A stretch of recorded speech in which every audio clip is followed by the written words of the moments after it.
And also what I would recommend, definitely direct to consumer is very important. Online is very important. If you can have your own online channels, amazing. If not, please go through an online marketplace as well. And off trade, what is really important, the brands to approach the retailers, activation is very important. Now it is not only enough to have a good liquid and then good packaging, but all the brands need to have, I think, in my opinion, they need to have territories to cover. What is your mission? Like, why are you different? Okay, maybe you can cover maybe fashion territory, sports, or mindfulness, and then you need to approach to the retailers with possible activations so that they list your product and they give visibility to your product.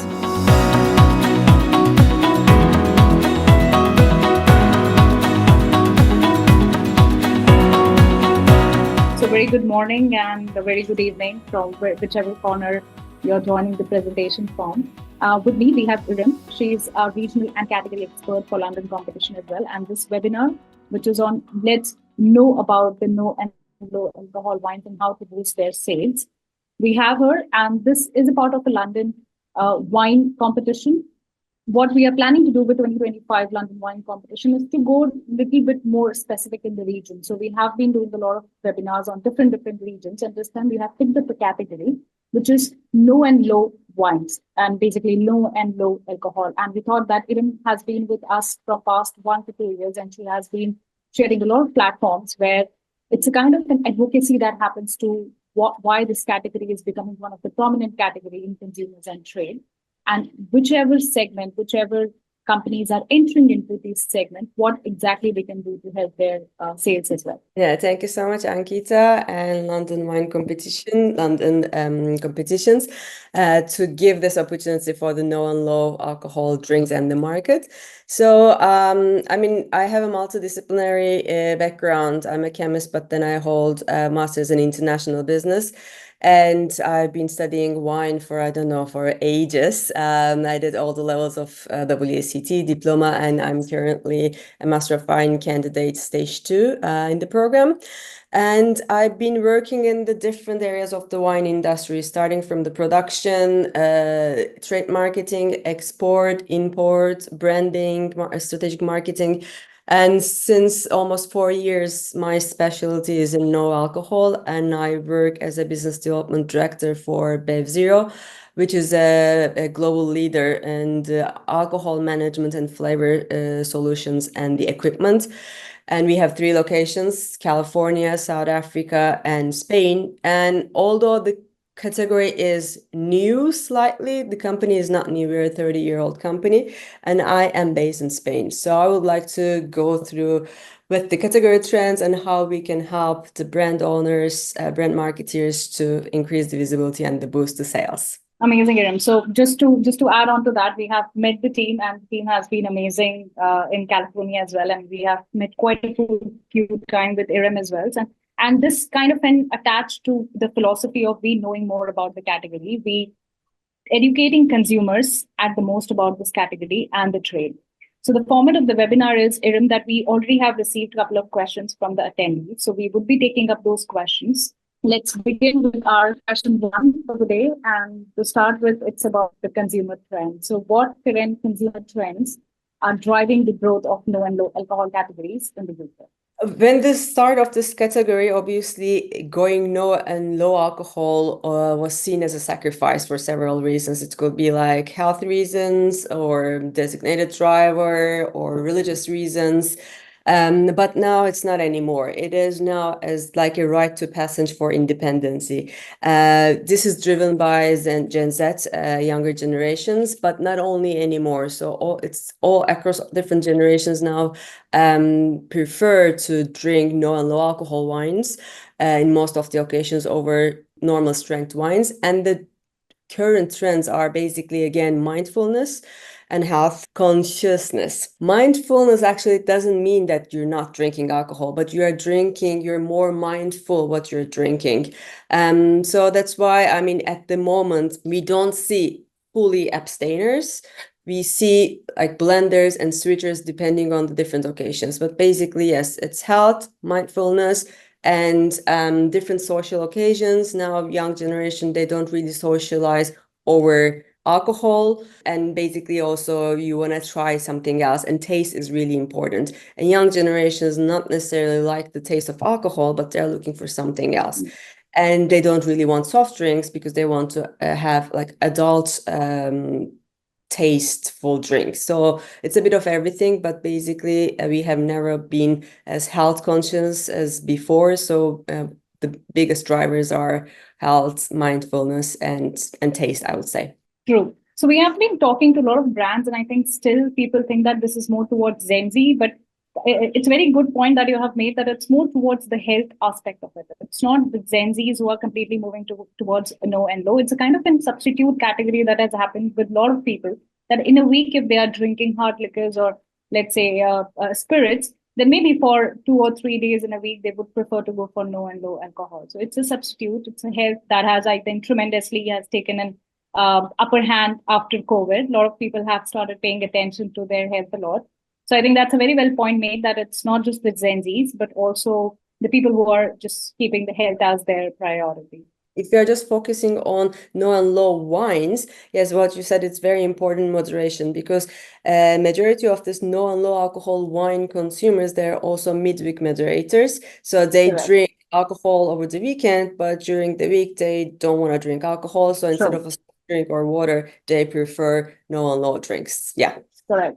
Well said. How are the consumer taste is evolving in the no and low alcohol segment, and what flavor profiles or styles are the most popular? So as you said that it's a new category, but I'm sure that it has been always in the process of developing itself and coming in the picture sooner or later. So help us with how this entire journey has begun to where it is right now. So actually, this is at the moment, it's very difficult to just like kind of give prototype answers, and there's no DNA, because in the no and low alcohol segment, as we just mentioned, there are very different types of consumers, and also there are different markets and different cultures. So the taste depends on their different cultures as well. So it's a bit of mix. But if we follow the regular trend since the beginning and now, and if you try to kind of make a standardization, I would say what is really important at the moment, the sugar. So since the beginning of the segment, especially in the no and low alcohol wines, there are lots of sugar in the beginning, because know-how was not there, the production method was not there to be able to balance the loss of alcohol. Many brands, many producers were putting so much sugar. Now we're not there anymore. The sugar levels are decreasing significantly. This is also depends on two things: know-how and production method has improved, but also consumer doesn't want it. So now we are trying to go to less dry possible and zero sugar, because again, we are talking about one of the main important drivers of the category, health. But health doesn't mean only not drinking alcohol or moderating the alcohol. Sugar is not really good for us as well, lowering the carbs, the fats. So there's lots of things behind that. I would say the most important is no sugar, or as low as possible sugar. And also, yes, very different, lots of innovation in the profiles, the flavor profiles, because taste is one of the main drivers also for consumers. I mean, anything from all this possible wine flavors that you can find in the product, or you can find anything like functional, botanicals, CBDs. So there's lots of innovation with the different types of flavors.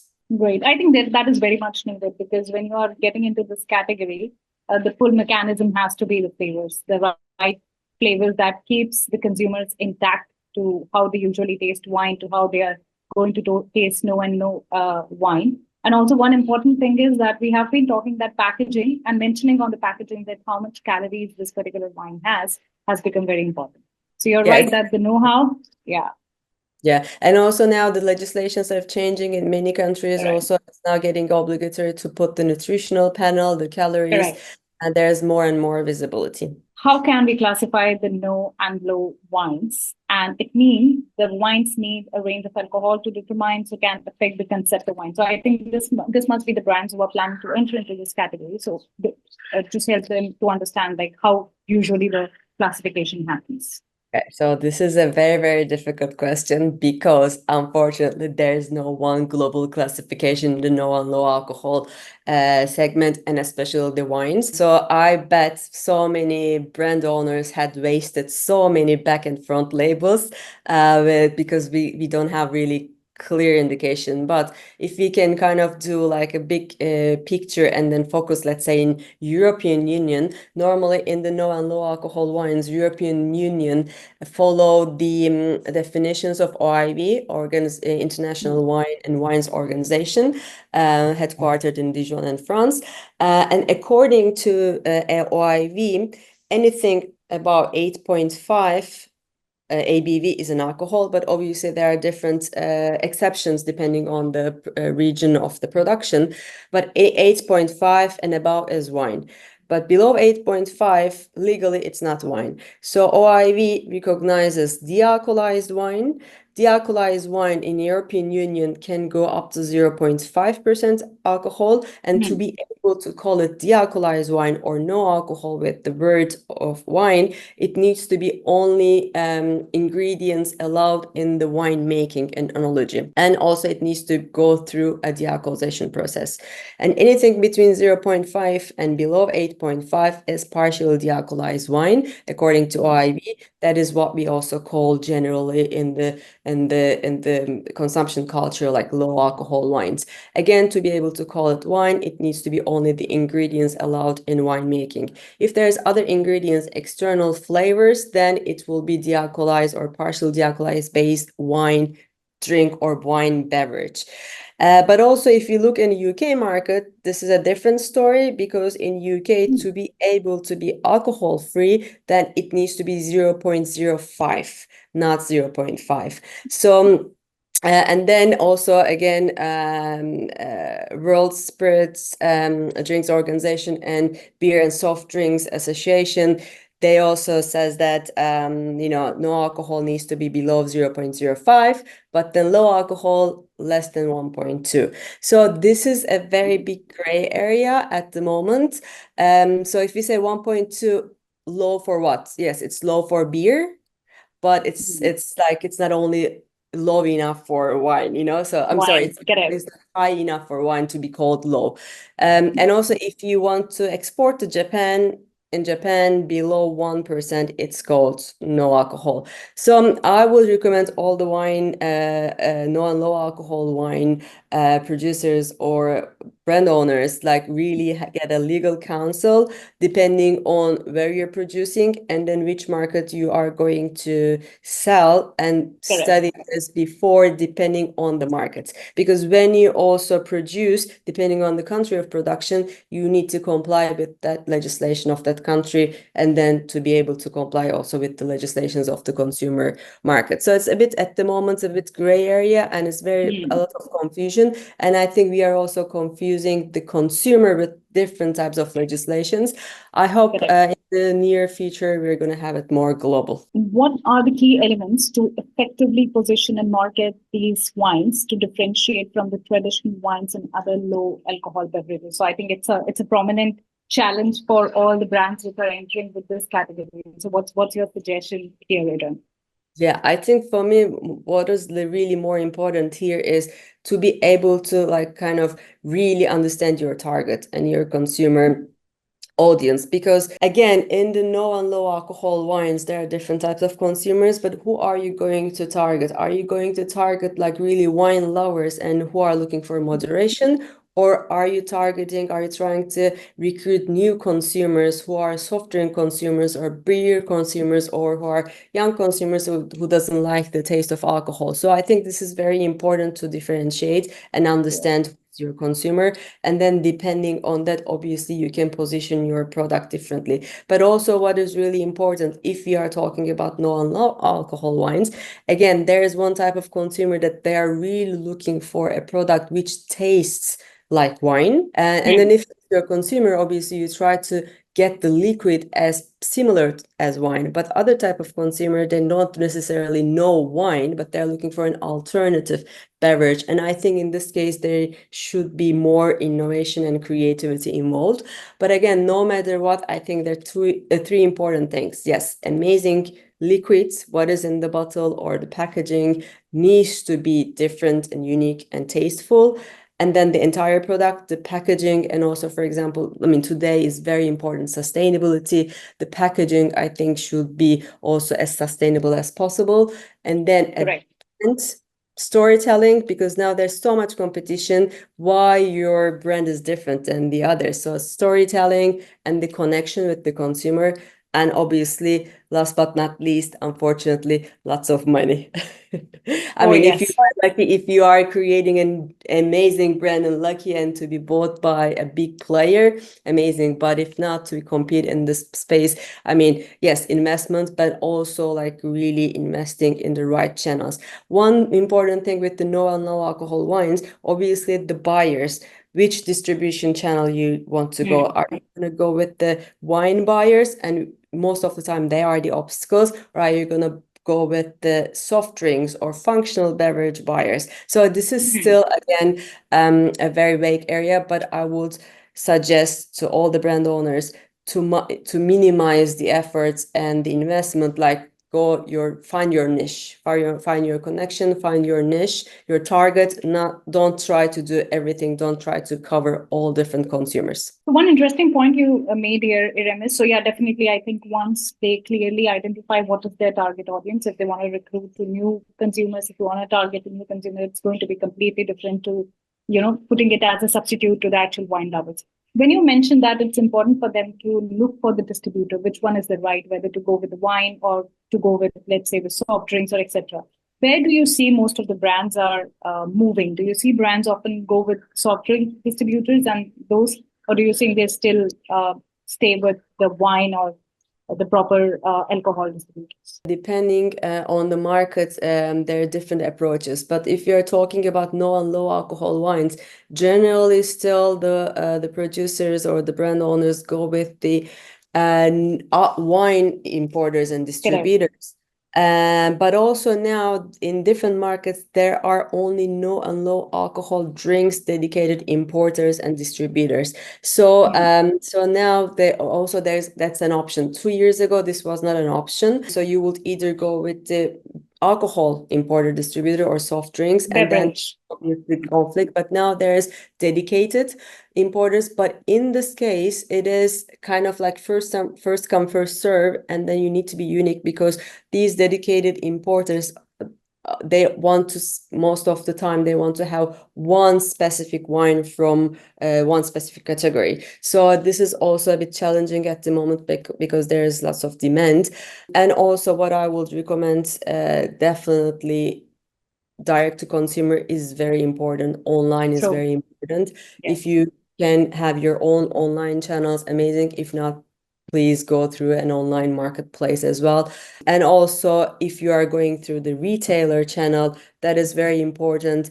Which buyer are you going to target? Because most of the time in the retailers, there are many different departments and different buyers, and they don't really communicate between each other. So alcohol buyers, no alcohol buyers. If it is functional, is it based on dairy? So are you going to with the dairy buyers?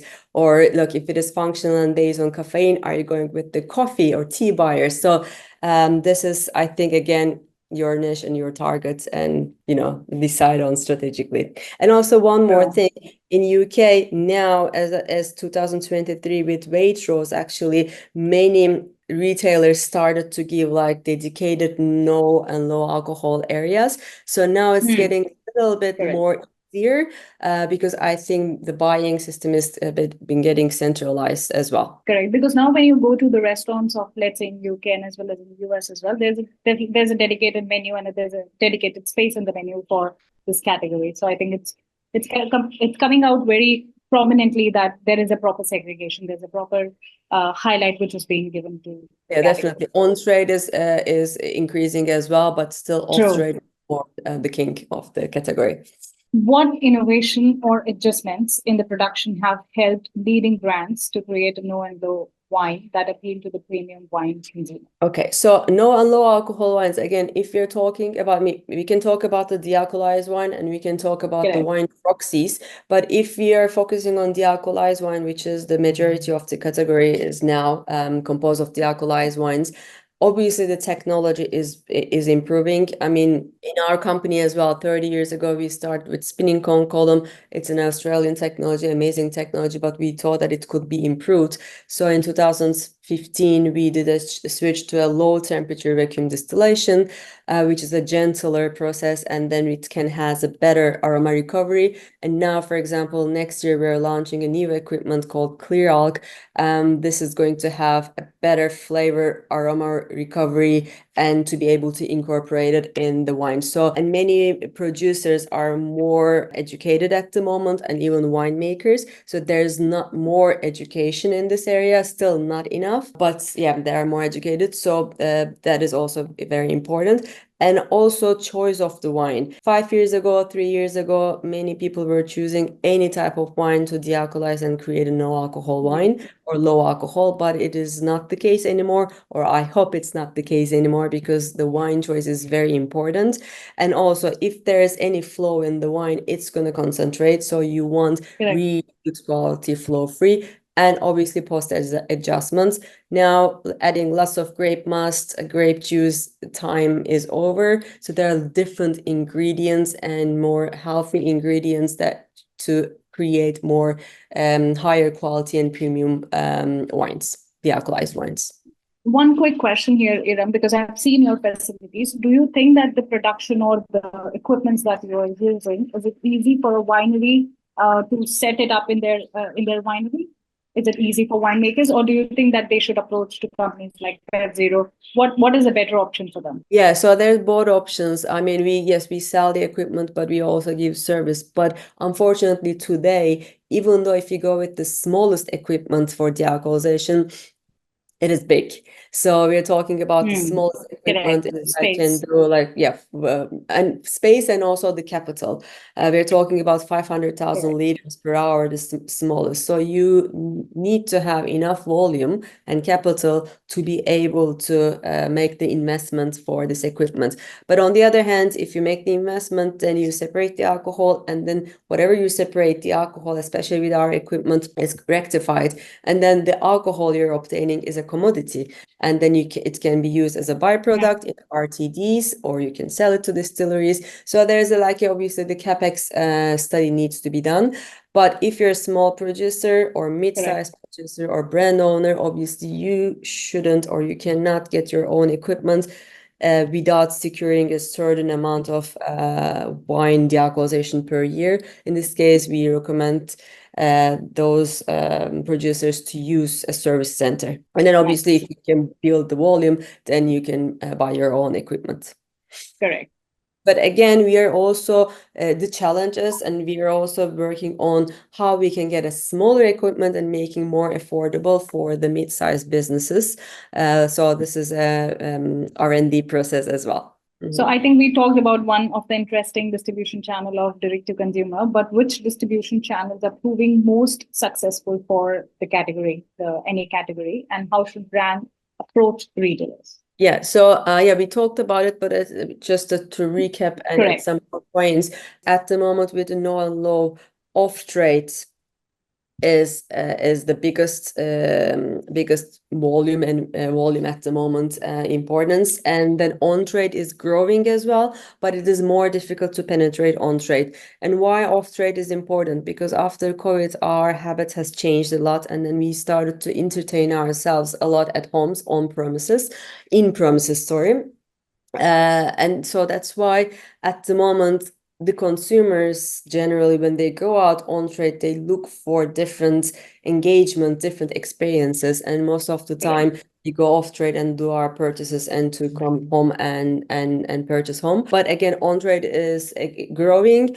If you want to be successful in on trade, I think as a brand owner, you need to be creative and to penetrate like non-alcoholic or low alcohol wines. Like, how can you make it more appealing on the on trade so that a sommelier or the buyer put it on the menu?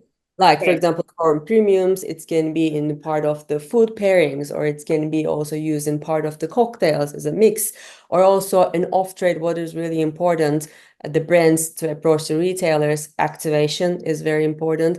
Now, it is not only enough to have a good look, good liquid and then good packaging, but all the brands need to have, I think, in my opinion, they need to have territories to cover. Like, what is your mission? Like, why are you different? Okay, maybe you can cover maybe fashion territory, sports, or mindfulness, and then you need to approach to the retailers with possible activations so that they list your product and they give visibility to your product. I think finding the niche is the right thing with these brands. They have to really shine out in terms of what exactly their USP is. How can wine brands collaborate with retailers in supermarkets to secure shelf space and increase visibility for low and no alcohol wines? I think it's almost the same thing.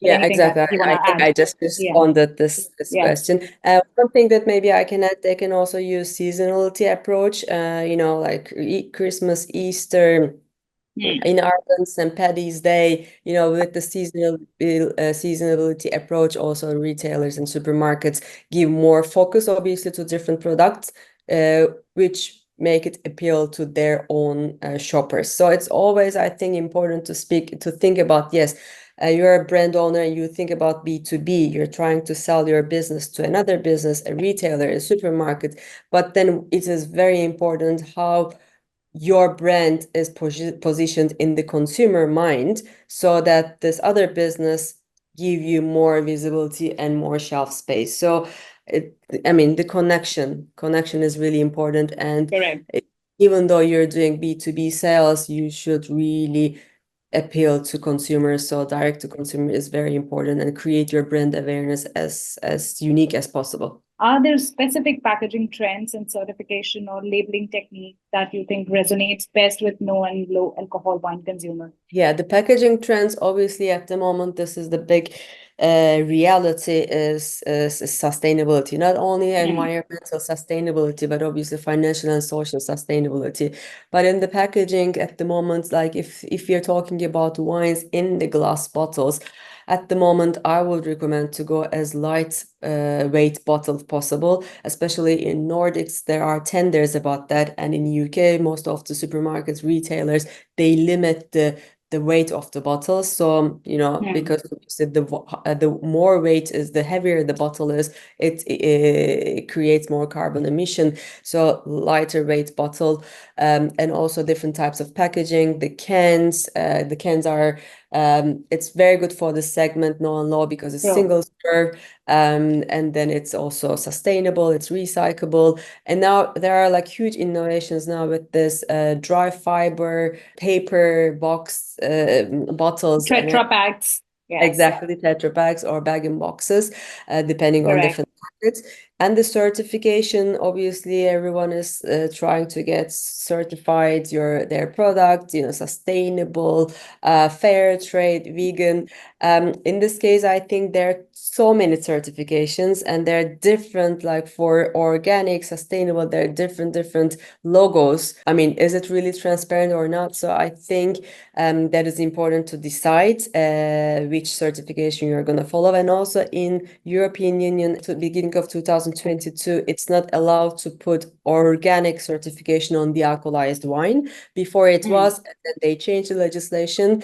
So at the moment, we cannot certify any non-alcoholic or dealcoholized wine as organic. But however, we are hoping that it's going to change, hopefully next year. We can still do sustainability, but not organic. Exactly, yeah. You can still source organically your material, your wine, your ingredients, but at the moment we cannot put a certification on that in European Union. And also the labeling techniques, obviously, again, we talked about this legislations, we need to look at this different markets, but now, which is getting also mandatory in many countries, like QR codes, to give as much as information possible about the product through a QR code. How should no and low alcohol wines be priced in relation to traditional wine to ensure the competitive? Yeah, so just to kind of like create more awareness here, no and low alcohol wines, if they go through a dealcoholization process, making the wine, it is more costly than making a traditional wine within the same segment, because you need to first make the wine, and then this wine goes through a dealcoholization process. So it adds a cost depending if you have your own equipment. Obviously, it's a huge investment. If you're sending your wine to a service center costs, but also you have transportation costs. And also, depending on the technology you use when you dealcoholize, there's a yield loss. This yield loss can be between 15 to 30%, depending on different technologies. Our technology is the minimum yield loss is 15%, but again, meaning you're losing the 15% of your normal wine. So it's a more expensive process. And then obviously, depending on the country where they have high alcohol taxes, now you can save from the alcohol tax. Now in UK, for example, with the new legislations, the higher your alcohol level in the product is higher the tax. So in this case, it can be a little bit more competitive. But again, this is, I mean, I think the education is needed for the consumer to understand, yes, this is not an easy process. And then there's also adjustments and the ingredients added, so it can be more expensive. And also, obviously, it doesn't mean that we need to like kind of bump up the prices. I think it's really important, like, does this product, the liquid inside, does it worth that price? So I think we need to be also considerate for the consumer and not just like, do fancy packaging and focus on marketing. Yeah, I think it should be the balance there, but not necessarily no and low alcohol wines needs to be less expensive than traditional wines. Normally it's the other way around. What are the most effective sales strategies for boosting the no and low alcohol wine in sales in both domestic and export markets? Yeah, I mean, yes, this is again, I mean, yes, and this is kind of, we went through this in detail, different channels. We kind of gave different answers to this question, but if we want to kind of just focus or zoom out and then talk about the domestic and export markets, obviously there's a different strategy. But first, I mean, this maybe sounds as a cliche, but as a brand owner, first we need to have a global strategy, like think globally and act locally. So the brand identity needs to have their own personality globally, and then depending on different cultures, we need to adapt it to different cultures, their domestic market or different export markets. And again, obviously we are in a digital era. That is very important to use effectively the social media channels, all the digital channels. And then obviously we need to understand who are our consumers. There's not a one unique answer for this at the moment, but my suggestion is use all the channels possible. Omni-channel. Today, everything is omni-channel, and we need to kind of back the brick and mortar sales with the digital sales as well, and the other around, and try to create an ecosystem that your online awareness and the sales is triggering your in-store sales and the other way around. So it can always be linked together through different activities, activations. So try to create like 360 ecosystem, so that you increase the sales in all the different channels possible. I think it's very important is a successful team, and the sales team is important. Obviously, for small brands, it's very difficult to have a sales team, but they can maybe outsource this. If they cannot allow to have in-house sales team, they can have agents in different markets, but also very important to work closely with the importers, have really good relationships with the importers and distributors in different markets, so then activate your brand along with them, and think about like, your market, your brand the best. So you are the best person who can sell this. So go on market visits with your importers, distributors, do tastings, be physically there to be able to create this brand awareness and increase your sales. Where do you see this segment is heading in next 3 to 5 years? And any suggestion from your sides for brands who are already in this segment of low and no alcohol category, that what they should be doing more? Yeah, so I mean, generally, obviously, as we know, not only in wine, but the alcohol consumption is decreasing. So according to the latest studies of IWSR and different research companies like Toluna, Matrix Lab, the expected alcohol consumption is going to be less and less over the years. And for example, in UK market, overall the alcohol consumption is going to be decreased at least 1% within 1 year, the CARC, compound annual growth rate. But versus no and low alcohol beverages is expected to increase. But if you focus on the no and low alcohol wine segment only, as the question is asking, since last 15 years, the wine consumption, the alcohol wine consumption, let's say traditional wine consumption, has decreased 7%. And it's a huge decrease, and there's always more production than the consumption. But the expected growth for no and low alcohol wines is 9% by the 2026 in the compound annual growth rate. So this is a very big opportunity. And obviously at the moment, what we see is like beer has been always paving the way and the spirits are doing really great, but there's demand for wine, and there's wine in low alcohol wine is still smaller in comparison to the others, but there's opportunities there. And also one very important thing to mention, the beer and spirits making no alcoholic versions are easier, and then there are mixers for spirits you can mask behind them. In wine you don't have this, so it's more difficult, but it is increasing, so it's going to increase more in 3-5 years. And what is also important in this segment, there are not only new SKUs every day, every week, let's say, but there are different categories as well. So within the no and low alcohol segment, there's also functional drinks. I recommend to the brand owners to look at the functional drinks. Yes, functional, what is like functional can be kombucha, CBD, caffeine-led drinks, protein-led drinks, but there is also a new total different segment called nootropic drinks. I don't know if anyone knows it. It's like, it is cognitive enhancer. So this space is growing a lot. And if you're not aiming to maybe traditional wine consumers, and if you're looking for a wine alternative, maybe you can also explore this area as well. Great. And any idea on what the brand should do to position themselves during this time? It was like 2 years ago, let's say, or a year ago, maybe it was more difficult for small brands, but it is getting slightly less difficult because now big brands are getting into the space as well, because now finally the big brands and big companies, they are seeing that there's need here, so they're in the space.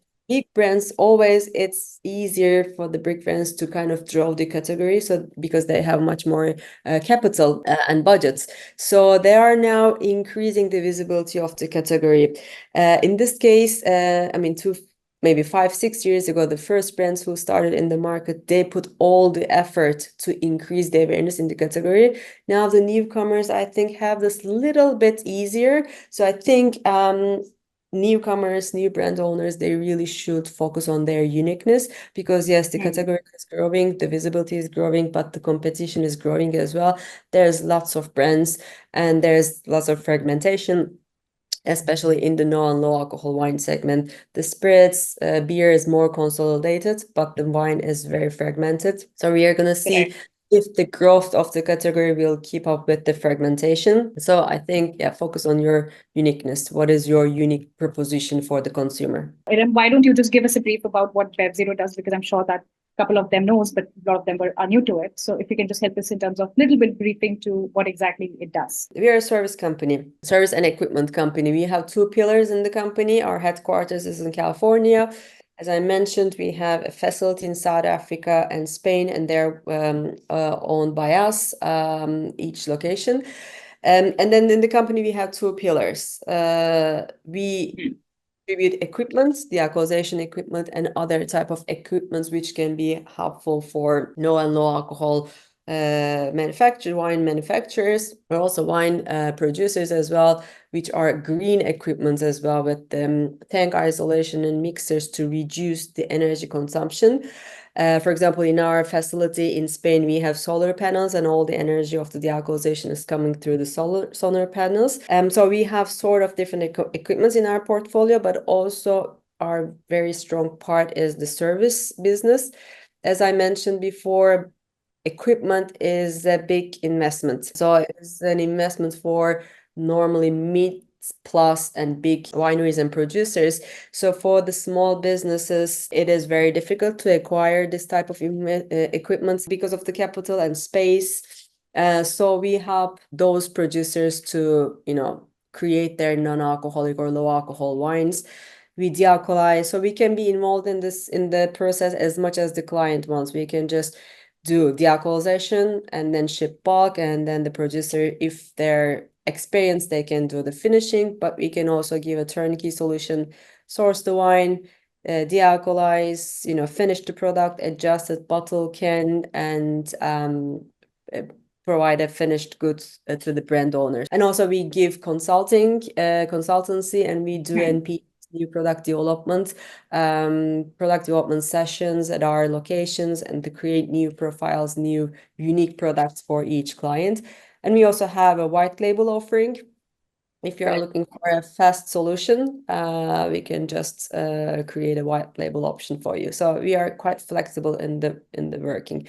But for us, what is really important, the quality, and also as sustainable as possible. So that's why we give a lot of importance and trying to kind of create a 360 ecosystem across all the equipment that we have in our portfolio. So while alcohol consumption is decreasing, why not focus on producing higher quality wine and simply producing less? Isn't that better than creating cheap grape juice without complexity or ageability? Yeah, this is a very good question. And also, I mean, unfortunately, one of the biggest obstacles or problems, and especially in the European Union, is like this unsold wine lakes. The wine production has always been, except a few exceptions, 20, 30 years ago, wine production has been always more than wine consumption. But like lately, for example, France just announced that they are going to pull up 300,000 hectares of wine. Italy did it as well. So many areas is reducing the wine plantations because there is not enough demand at the moment as it was before. And also there's a segment which is growing within the wine industry, is the premium segment. And there's a premiumization towards everything obviously today, because consumers are willing to pay more for better quality, higher quality wines, and drink less.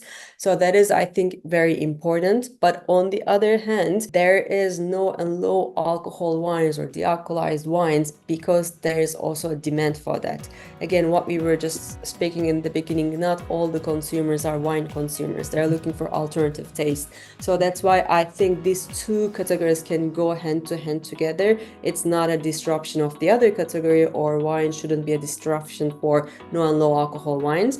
And again, what is really important is education and the quality, improving the quality, and just again make sure that the alcoholized wine is not just a grape juice, and the category and the quality is improving with the know-how and more education there.